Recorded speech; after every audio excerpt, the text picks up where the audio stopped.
Welcome to the channel. Today, we're exposing the craziest tactics car dealerships use to close a sale.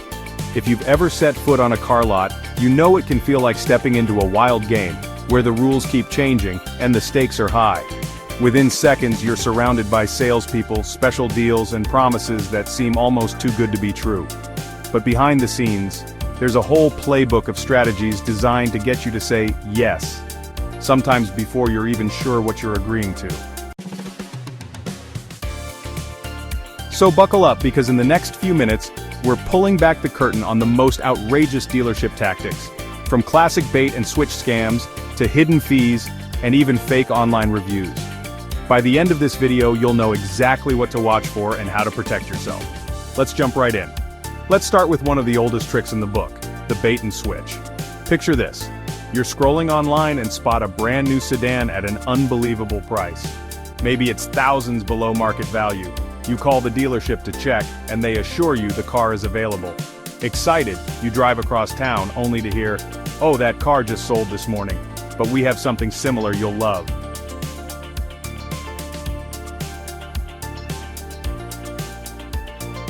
The bait is that low-priced car, sometimes called a loss leader, meant to get you in the door.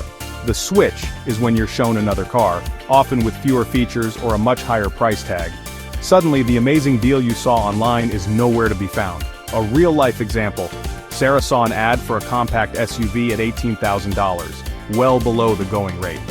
When she arrived, the salesperson told her the SUV had just been sold. Instead, they showed her a nearly identical one for $22,000. The sales pitch? It's only a few thousand more, and it comes with leather seats and a sunroof. Sarah felt pressured, disappointed, and a little tricked. Dealers know that once you're on the lot, you're more likely to buy, especially after investing time and energy to get there. So how do you beat the bait and switch? Always call ahead and ask for written confirmation that the car is available. If you arrive and the car is mysteriously gone, don't be afraid to walk away. There's always another deal out there. Next up, pressure sales techniques. Ever notice how everything at a dealership feels urgent? That's by design. Dealers use time pressure to keep you off balance and push you toward a quick decision.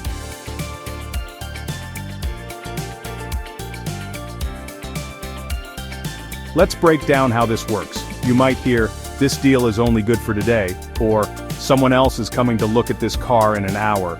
Suddenly, you're worried you'll miss out if you don't act now. John was shopping for a pickup truck. The salesperson told him, "I have another buyer coming in 30 minutes who's really interested in this exact model. If you want it, you need to sign right now." Feeling rushed, John skipped reading the fine print and ended up agreeing to extras he didn't need. Another common tactic is the scarcity play. The dealer might say, "We only have one of these left at this price." Even if the lot is full, the goal is to make you feel like you're in competition with invisible buyers. Here's how to fight back. Slow down. Take a breath. Remind yourself that no deal is so good it can't wait a day. If you're being pressured, tell the salesperson you need time to think or want to sleep on it. A reputable dealer will respect your decision.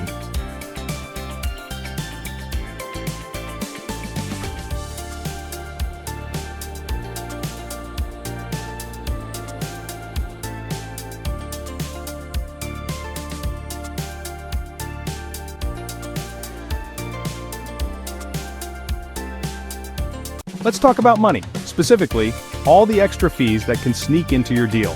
You negotiate a price, and you're feeling good. But when you sit down to sign the paperwork, suddenly the numbers don't add up.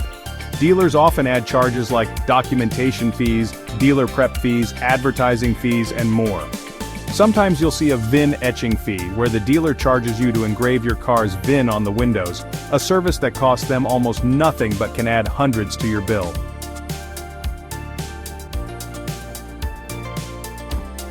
Lisa thought she was buying her new car for $25,000, as advertised. But when she reviewed the contract, there were an extra $2,000 in fees, some for paperwork, some for dealer-installed accessories she never requested. When she questioned them, the dealer said, "These are standard on every car." Here's your move. Always ask for a full breakdown of the out-the-door price before you agree to anything.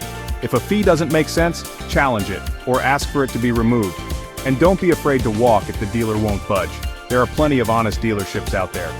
In the age of the internet, Online reviews can make or break a dealership. But not all reviews are what they seem. Some dealers pay for fake positive reviews or even write them in-house to boost their ratings. You might see a dealership with hundreds of 5-star reviews, all posted within a few days, each one oddly generic. Great service, love my new car. But dig a little deeper and you'll find real customers on independent sites complaining about hidden fees or rude staff. So how do you spot the fakes? Look for reviews that are overly vague or repetitive. Genuine reviews usually mention specific staff, details about the transaction, or even problems that were resolved. Don't just rely on the dealer's website. Check independent platforms like Google, Yelp, or forums dedicated to car buying.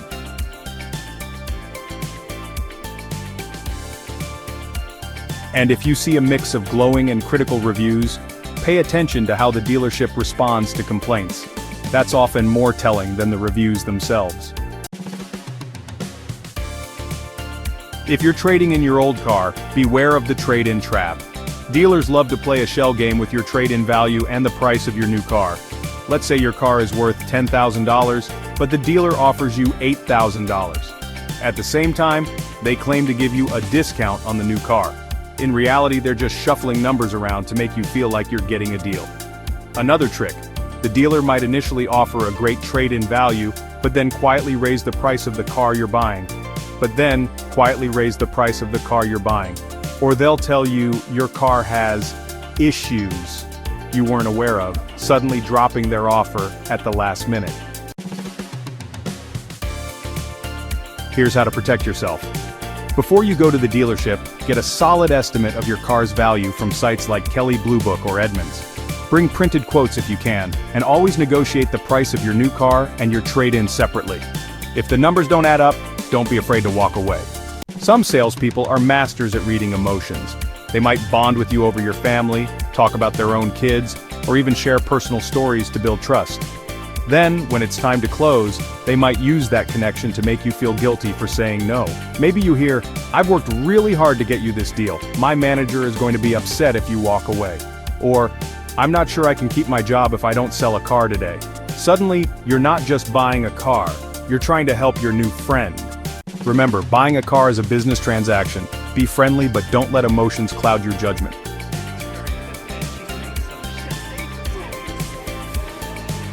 If you feel uncomfortable, take a break or bring a friend for support.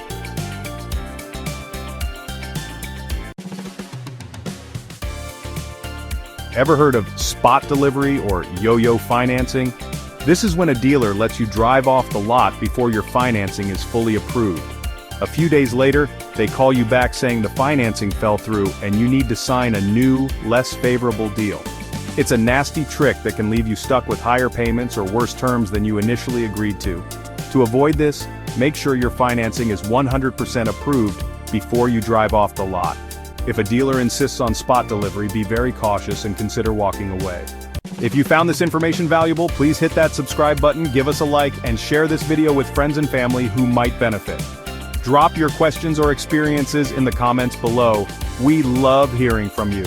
Watch this next video.